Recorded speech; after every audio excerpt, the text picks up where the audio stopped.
In this section, Jesus has been contesting with the chief priests and the teachers of the law. Previously, he told a parable about a man who owned a vineyard and rented it to people who wouldn't give the owner his due. And when the chief priests and the teachers of the law heard the story, they were upset because they understood that it was about them. They were the bad guys in the story, and they didn't like it. And they understood that he was saying everything was going to be taken from them. So they started looking for how to get rid of Jesus. Now, in Jesus' day, there were quite a few political / religious parties, right? And the two biggest ones were the Pharisees and the Sadducees. And they didn't really have separation of church and state like we do today. So the religious parties were usually also political parties, and sometimes the political parties were religious. It was all intertwined, right? And the Pharisees and the Sadducees particularly, they were religious parties, but also had political issues connected there. Then we'll see there were some other parties that were mostly just political. But anyway, they were intertwined. And so when the text refers to the chief priests and the teachers of the law, it's actually referencing both the Pharisees and the Sadducees, the two major religious parties. You see, the Sadducees, they had control of the temple and the priesthood. So the priests tended to be Sadducees. And the interesting thing is, even though the Sadducees had control of the temple and the priesthood, they weren't comfortable with the supernatural, and they were known for not believing in the resurrection of the dead. So this is actually something that will come up in the next passage. But for now, we're going to look at the Pharisees. Now, the Pharisees did not control the priesthood, but they did control the synagogues. They were highly regarded by the people for their teaching, and they believed in the resurrection of the dead, which is actually something Paul used to his advantage in the book of Acts. And the Pharisees were very adept at biblical knowledge. If you want to talk about doctrine, these guys were experts. They make religious teachers today look bad. I mean, these guys had huge portions of the Old Testament memorized, and they could quickly reference the scriptures, and they understood scriptural references quickly.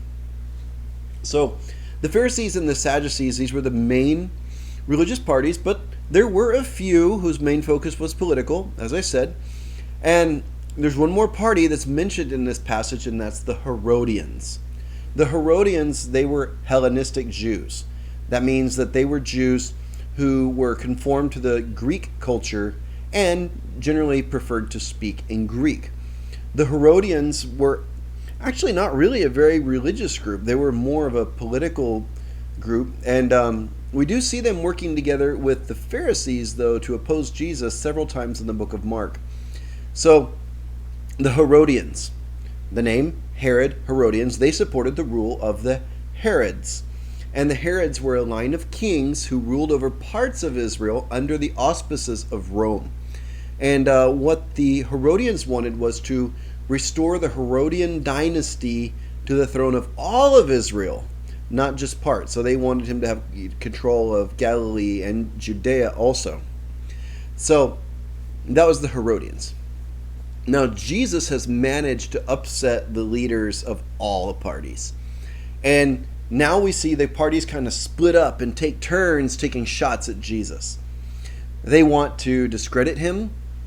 And the first to come up are the Pharisees and the Herodians. And like I said, these two groups don't have a whole lot in common with each other, but what they have in common is they hate Jesus. So they come up with this just kind of a gotcha question about paying taxes to Caesar. And they think they have the perfect trap laid out for him. So let's read the passage together. So we're in Mark 12, verses 13 through 17, and it says, "Later, they sent some of the Pharisees and Herodians to Jesus to catch him in his words. They came to him and said, 'Teacher, we know that you are a man of integrity. You aren't swayed by others because you pay no attention to who they are, but you teach the way of God in accordance with the truth. Is it right to pay the imperial tax to Caesar or not? Should we pay or shouldn't we?' But Jesus knew their hypocrisy. "Why are you trying to trap me?" he asked. "Bring me a denarius and let me look at it." They brought the coin, and he asked them, "Whose image is this? Whose inscription?" "Caesar's," they replied. Then Jesus said to them, "Give back to Caesar what is Caesar's, and to God what is God's." And they were amazed at him. So here we see that the Pharisees and the Herodians, they're working together. As I said, these two groups, they didn't have a whole lot in common. They both hated Jesus, and he was a threat to both groups. And as the saying goes, the enemy of my enemy is my friend. Therefore, they found a way to work together to oppose Jesus. And they tried to lure Jesus into their trap. So they begin with a bit of flattery. "You're a man of integrity who teaches the truth." It's all a setup, right? Because they know that he cannot say either yes or no to the question without either discrediting himself or stirring up the people. But Jesus knew that they didn't mean their compliments, because he points out their trap right away. He asks, "Why are you trying to trap me?" He knows that this isn't a sincere question.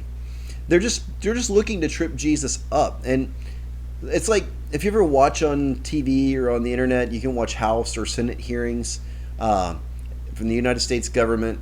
You're going to see lots of senators and representatives using this exact same strategy to try to discredit people. They get them with like yes or no questions and try to do gotchas instead of listening to answers.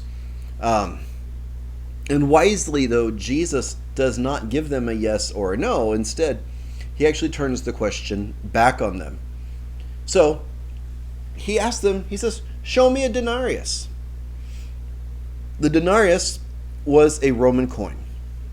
It was the standard pay for a day's work. And the Romans had an annual tax for everyone in the empire. It was called a head tax. And everyone was supposed to, they were required to pay this tax once a year. And guess how much it was? 1 denarius. And so Jesus is asking them to show him exactly the coin that they would use to pay this tax to the Romans, that everyone in the Roman Empire was supposed to pay. So the Pharisees and the Herodians ask about this tax, because paying it implies submitting to the Romans, to the rule of Rome. Should we submit, or should we fight? If he says fight, the Romans are going to take him out, right? And if he says submit, well, the people are going to abandon him, and he looks weak, and he looks like he doesn't even really believe. So he asks for a denarius, and finally, one of them pulls a denarius out of his pocket, and he hands it to Jesus. And probably through history, we know that this was a Tiberian denarius. And this was the coin used to pay the tax. And on one side, there was an image of the Emperor Tiberius with an inscription that read, "Tiberius Caesar, son of the divine Augustus, Emperor." On the other side, there's an image of the emperor's mother, Livia, in the role of Pax, or Pax Romana, the Roman god of peace. So she's playing the part of the goddess. And so to a Jew, everything about this coin would be heretical. One side proclaims the emperor as the son of God, while the other side depicts an idol to a false goddess. This image of the goddess would make the coin itself an idol. And it celebrates the emperor, who's also claiming to be a god. So he's a false god. So by even carrying this coin around, the Pharisees end up looking like hypocrites, because for all their zeal and doctrine for correct teaching, they're carrying around little idols in their pockets. Now, the key to this whole episode is the simple question Jesus asks: whose image is on this coin? Pay attention to the words there. Whose image is on it? Whose name is inscribed? Well, Caesar's, they reply. So give back to Caesar what belongs to Caesar. Caesar has put his image and stamp on all these little coins and sent them out all over the empire to make himself great. And Jesus says, give it back to him. Caesar, can keep what has his image on it. But here's the kicker. Now give to God what is God's. Well, how do we know what belongs to God? It's what has his image stamped on it. It's what bears the image of God. The word image used in the original Greek is the word eikon. It's the root of the English word icon. And the coin is an icon of Caesar. But what is an icon of God? Well, we go back to Genesis 1:27 where it says, "So God created mankind in his own image. In the image of God, he created them. Male and female, he created them." Now, of course, Genesis was originally written in Hebrew, not in Greek.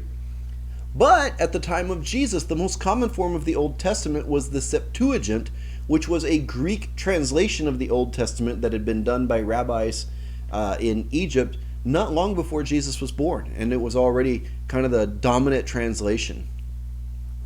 And so it was very common in Jesus' day to read the Old Testament in Greek. And you want to guess what the word is in the Greek Septuagint in the Genesis 1:27? You guessed it, icon. So, what belongs to Caesar and what belongs to God? Well, what's their image on? Caesar's image is on worthless things like money. God's image is on valuable things, human beings. All people were created in the image of God, and they rightfully belong to him. So this passage challenges the reader to recognize what belongs to God. What is really important? God isn't interested in money or political power. He is interested in possessing every person created in his image. It's people that are of the greatest importance, and they belong to God whose image is on them. We are God's icons. Finally, this passage challenges us to think about political power in a different way. God is not concerned with earthly political power. He already owns everything. This passage reminds us that we're called to give ourselves to God and to bring people to God. God doesn't want political victories. God wants people. So we're called to give our allegiance to the one in whose image we were made.